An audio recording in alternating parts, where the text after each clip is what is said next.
안녕하세요. 맥키네 지혜투자클럽입니다. HLB가 글로벌 판권 계약을 맺은 나노젠의 나노코박스 베트남 자국 백신 관련해서 계속 완성 중이라는 소식입니다. 이 부분 한번 살펴봐 드리도록 하겠습니다. HLB 특히 베트남 나노젠의 나노코박스 관련해서 어제 오후에 이제 말씀드렸듯이 최근에 이제 베트남 같은 경우에는 3월 이제 정부 기자회견에서 이 도수엔투엔 보건부 차관이 자국 백신 관련해서 나노코박스 포함해서 여전히 테스트 중이고 임상의 어떤 기록과 완료를 계속하고 있다. 이 내용들 문서 마무리 중이다. 이런 내용이 나오는데 여기 좀 빠진 부분들도 있습니다. 어제 말씀드렸듯이.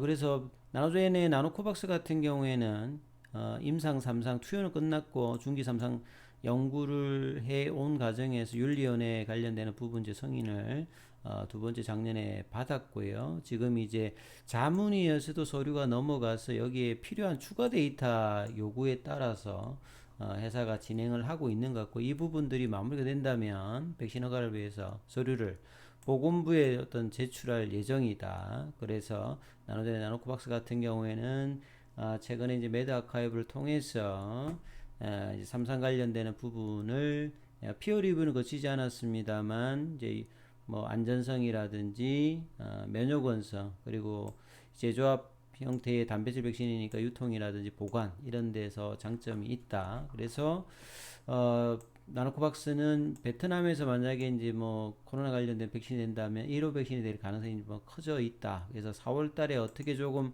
이 마무리가 되는지 이 부분이 가장 중요하죠. 그리고 회사에서도 밝혔듯이 최근에 이제 상용화 관련되는 어떤 기대감들은 지금 이제 베트남도 2회 투여 이상이 뭐 대부분을 받았기 때문에요. 긴급 사용 승인의 의미가 없는 상황에서 마무리를 해서 이제 WHO 관련해서 저개발 국가라든지 이런데 노바백스와 마찬가지로 여기에 어떤 수요와 이 백신을 통해서 향후에 이제 감염병이 나오게 되었을 때 자국 백신 그리고 팬데믹 상황이 끝나고 이제 엔데믹 상황으로 되어도 부스터 관련되는 부분에 어떤 이슈는 있으니까 이 부분에서 의미를 가지고 연구를 계속 하겠다 이렇게 밝혔기 때문에 4월달에 이 결정들이 어떻게 나는지가 뭐 지금 현지 분위기에서는 가장 뭐 중요하게 본다 이렇게 봐야 될 것 같습니다.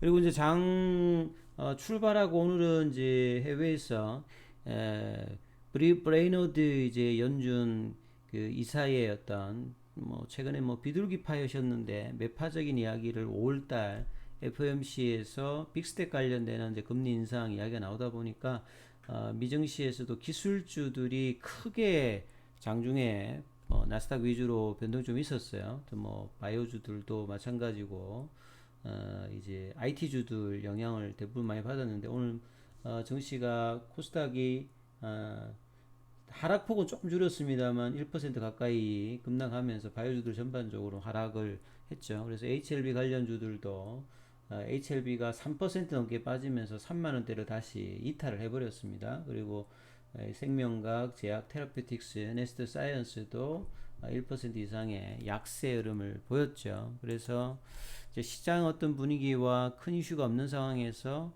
HLB 생명과학은 재무구조 이제 불안정 어제도 말씀드렸듯이 최근에 이제 이 재무구조를 개선할 수 있는 실마리를 찾기 위해서 기업 인수합병을 지금 추진하고 있다. 그래서 대상을 지금 뭐 하면서 자금 조달 관련되는 부분 이야기 있는데 HLB 생명과학이 이제 그 신주 인수구 사채 BW 관련해서 최근에 이제 한국 기업 평가라든지 나이스 평가 정보에서 받은 신용 등급이 그렇게 높지가 않습니다. 예, 보시게 되면 신용 평점 자체가 이렇게 아웃룩은 뭐 스테이트로 나왔습니다만 이 평점 자체가 높은 편이 아니거든요. 그래서 이 등급 자체는 지금 이제 뭐 원리금 지급 확실성이 부족하고 안전성이 가변적이다. 그래서 매우 좀 투기적이다. 이렇게 평가를 받고 있는데요.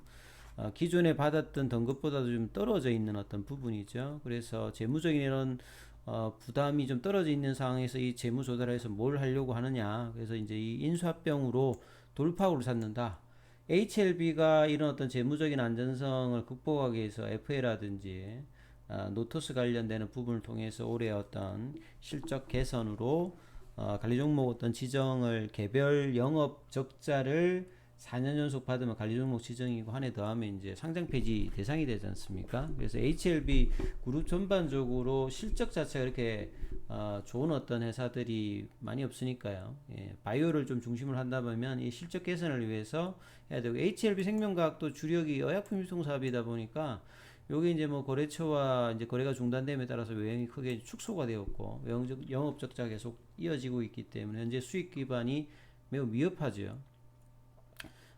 그리고 마진도 그렇게 높은 편이 아니고 이제 바이오 사업 같은 경우에 단기로 좀 결정이 나는 게 아니기 때문에 HLB 생명과학 입장에서도 보면 리보세라님하고 이제 파이리토닙 이런 어떤 다양한 어떤 저격전을 개발하고 있습니다만 여전히 이제 HLB 생명과학에 대해서 이제 계열사들의 어떤 지원 여력도 뭐 높은 편이 아니다 보니까 추가적인 어떤 재무적인 어떤 조달을 통해서 이 HLB가 작년에 이제 FA 뭐 노토스 이런 기업들을 잇따라 인수하면서 올해 영업이익 관련되는 부분 흑자 전환 어떤 기대하면서 기존에 하는 이 리보세라는 관련되는 부분의 어떤 그 바이오 산업들을 계속 하듯이 HLB 생명과학도 이번에 이제 1천억 정도의 어떤 신주 인수분 사채 관련되는 발행 추진해서 여기 600억 정도를 타법인 지분 인수하는데 뭐 사용할 건데요. 여기에서 어떤 이제 후보 업체들의 인수에 따라서 HLB 생명과학도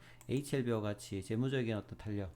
사실 이제 뭐 M&A 어떤 전문가로서 진양훈 회장이 바이오를 계속 하기 위해서 이런 재무 구조를 안정화한다는 것 자체가 뭐 이 모멘텀으로 주가가 올랐고 시총이 올랐던 기업들이 계속 이제 유지하기 위해서 이런 과정들은 상당히 장기적인 어떤 펀더멘탈 개선 상에서 보면 상당히 뭐 중요한 부분이라고 보고 잘하는 어떤 역할입니다. 다만 이 재무적인 조달을 통해서 이 부분들을 계속 하고 있기 때문에 주가에는 또 수급적인 어떤 영향에서 계속 이제 부담스러운 어떤 부분들을 계속 보여주고 있습니다만 장기적인 어떤 펀더멘탈 개선은 좀 우호적이다 이렇게 보여져요. 그리고 HLB 제약 같은 경우는 이제 베리스모 관련되는 지분을 확대했다. 이 베리스모 같은 경우는 이제 카티 관련되는 그 킴리아 연구팀이 주축되어 가지고 저기 펜실베니아 의과대학에 설립한 이제 바이오 기업인데요.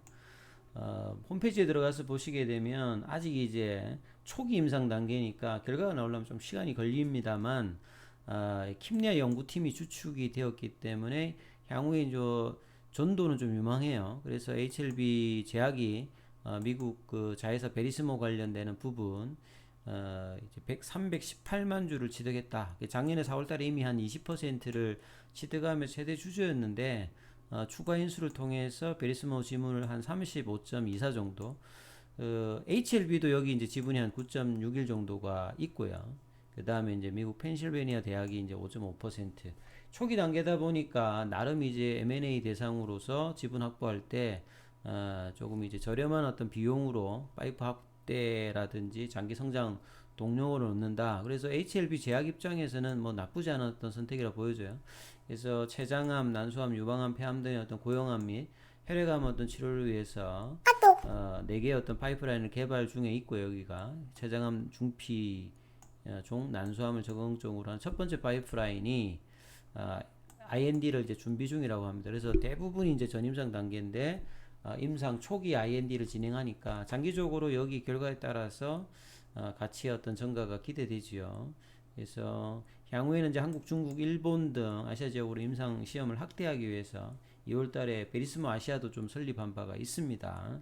그래서 HLB는 전반적으로 이제 항암 치료제 중에서 면역 치료제 중에서 카티 치료제 외에도 자체 신약 개발들도 성과 어떤 기대감이 있는 상태에서 그간의 이제 전문 의약품 분야 성장도 되면서 신약 개발 이런 어떤 쌍두마차로 HLB 제약이었던 이 볼륨도 계속 이에 장기적으로 증가될 수 있는 어떤 구조를 가지고 있고요. 최근에 오미크론 관련해서 이제 뭐 감기약 관련되는 부분들 이런 어떤 일반 의약품 관련해서도 나름 이제 좀 관심이 있고 그 다음에 좀 건강기능식품 관련되는 부분들도 좀 내용이 좀 있다 이렇게 봐야 되겠죠. 그래서 HLB 제약이 국내 의약품 판매에다가 건기식 신약 개발까지 이루어서 장기적 어떤 성장을 이루겠다 이런 어떤 부분의 어떤 내용도 있습니다. 그리고 이제 베트남 현재 기사를 보시게 되면 앞서 말씀드렸듯이 어제부터 계속 나왔던 부분인데 앞서 이 기사가 그대로 뭐 나왔다고 봐야 되겠죠.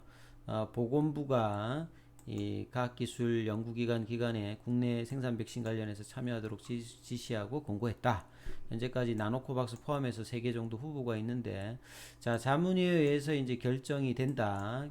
인가 관련되는 부분에서는 후보 프로필 관련되는 어떤 부분들이 나노젠에 추가하도록 권장하는데 여전히 있다. 그래서 이 추가 데이터 관련되는 부분 서류가 완료되면, 이 수집된 부분들이 추가되면 위원회가 이 부분들을 보건부에 제출해서 긴급 사용 승인 관련되는 부분이 될 가능성이 좀 있다. 이런 내용이라고 봐야 되겠죠. 그래서 뭐 왜 그러냐?